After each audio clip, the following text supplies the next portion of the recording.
Hey everyone, welcome to the day 10 on 15 days of JavaScript challenge। आज की video में हम समझने वाले हैं what is closures in JavaScript। Closures को समझने से पहले हमें एक चीज का बहुत खास ध्यान रखना होता है, ये कॉन्सेप्ट है लेक्सिकल स्कोपिंग का। सो लेक्सिकल स्कोप क्या होता है? एक इजी लैंग्वेज में अगर मैं आपको समझाऊं लेक्सिकल स्कोप क्या होता है, सो एक पेरेंट एंड एक चाइल्ड है। आपको पता होगा कि जो हमारा जेनेटिक्स होता है वो पेरेंट से चाइल्ड के थ्रू आता है, पेरेंट के थ्रू चाइल्ड में आता है, ठीक है। पेरेंट का जो जेनेटिक्स है वो चाइल्ड के अंदर आ सकता है, बट अगर चाइल्ड के अंदर कोई न्यू फीचर है तो वो पेरेंट में ट्रांसफर नहीं हो सकता है, बट पेरेंट का चीजें चाइल्ड को ट्रांसफर होती है। सो बेसिकली लेक्सिकल स्कोप क्या होता है? चाइल्ड के पास जो भी चीज है वो चाइल्ड के पास रहेगी, बट जो पेरेंट के पास है चाइल्ड उसको भी एक्सेस कर सकता है, ठीक है। अब आते हैं हम अपने क्लोजर्स पे।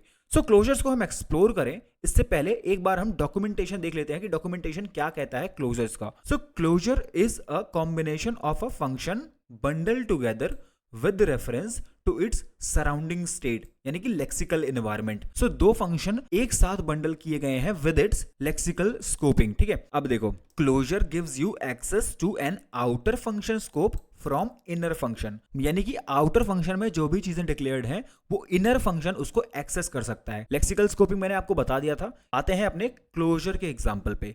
यहाँ पे आप देख रहे होंगे एक फंक्शन क्रिएटेड है मेक फंक नाम का, उसके अंदर में एक डिस्प्ले नेम का फंक्शन क्रिएटेड है। डिस्प्ले नेम क्या कर रहा है? प्रिंट कर रहा है नेम को।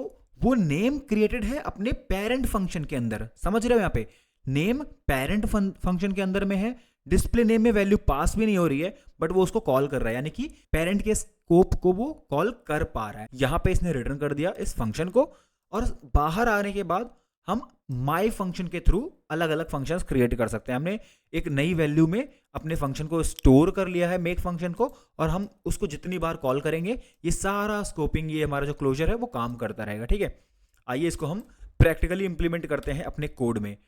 हम आते हैं, क्रिएट करते हैं एक फंक्शन मेन, ठीक है। हमने एक मेन फंक क्रिएट किया, मेन फंक्शन के अंदर में हम क्या करने वाले हैं, एक वैल्यू को क्रिएट कर लेते हैं, लेट माई नेम इक्वल्स अंकित, और यहां पे हम एक फंक्शन क्रिएट करेंगे, ठीक है भाई।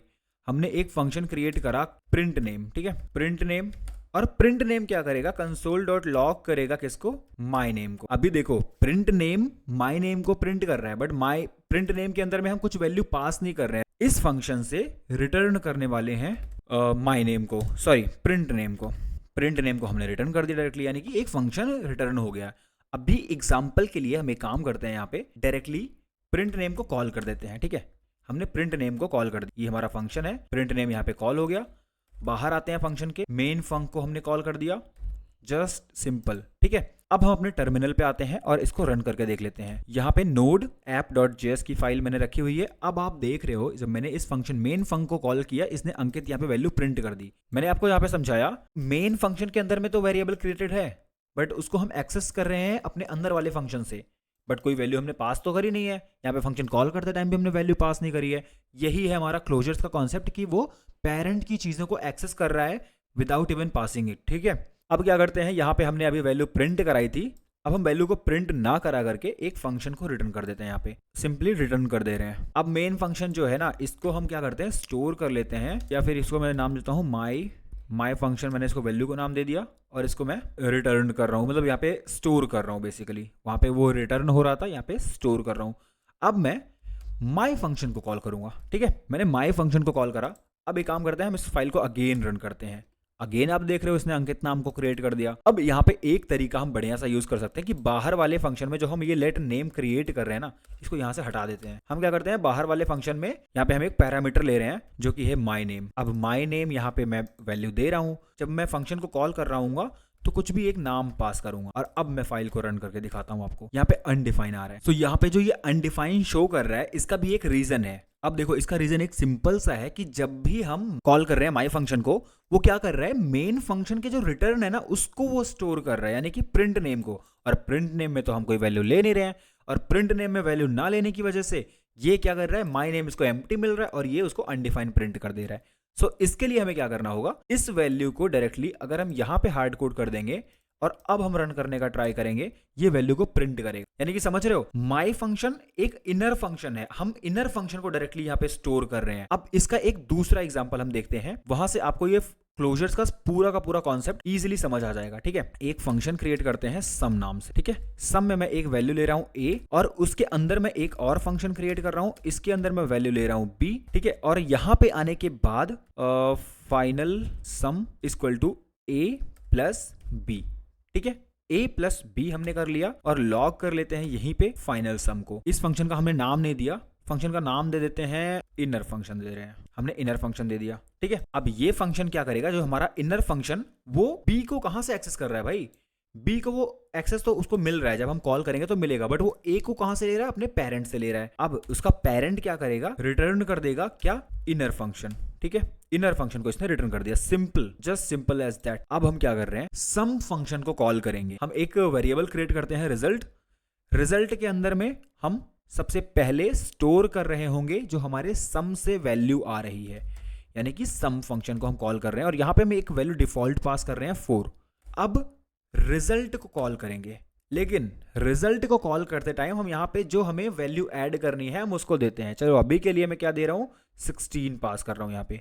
अब देखो इसको हम करते हैं रन, आपको सम दिख रहा है 20। ठीक है, यहां पे मैं इसको जूम करता हूं थोड़ा, आपको दिख रहा होगा कि ये 20 रिजल्ट आ रहा है हमारा, क्योंकि हमने एक डिफॉल्ट वैल्यू दे रखी है अपने सम को, वैल्यू पास कर दी है अपने सम फंक्शन में, जो कि a में स्टोर हो जा रही है। रिजल्ट में हमने क्या करा, 16 दे रखा है और ये 16 क्या करेगा, 16 जाएगा डायरेक्टली b में, यानी कि इनर फंक्शन के अंदर में। हम रिजल्ट में स्टोर कर रहे हैं सम का रिटर्न। ठीक है, इनर फंक्शन में जाएगा, a में जा रहा है 4, वो उसको 16 प्रिंट कर देगा। मैं क्या करता हूं, रिजल्ट को एक बार फिर से कॉल करता हूं और यहाँ पे 20 दे देता हूं। मैंने इस फाइल को अगेन रन करी, अब आपको ये 24 आउटपुट मिल रहा है। ठीक है, 20 एंड 24, बिकॉज पहले इसने इसको कॉल किया, सारी वैल्यूज को सम करी। ठीक है, इसको 20 मिल गया। अब हमने 20 को पास करा, इसने वैल्यू को सम कैलकुलेट करा, 24 रिजल्ट कर दिया। रिजल्ट को एक बार और कॉल कर लेते हैं, यहाँ पे हम दे देते हैं 40। ठीक है, 40 हमने यहाँ पे पास कर दिया, एक बार और रन करके देख लेते हैं, अभी आपको 44 मिल रहा है। सो बेसिकली यही होता है हमारा क्लोजर, वो अंदर वाले फंक्शन से बाहर वाले फंक्शन के स्कोप को एक्सेस कर रहा होता है और एक्शंस को परफॉर्म करके दे रहा होता है। इसका अच्छा खासा एग्जांपल हमारे पास अवेलेबल है, जो कि हम इन फ्यूचर वीडियोस में डिस्कस करेंगे विद डिटेल्स। ठीक है, अभी के लिए क्लोजर्स क्या होता था ये मैंने आपको समझा दिया है।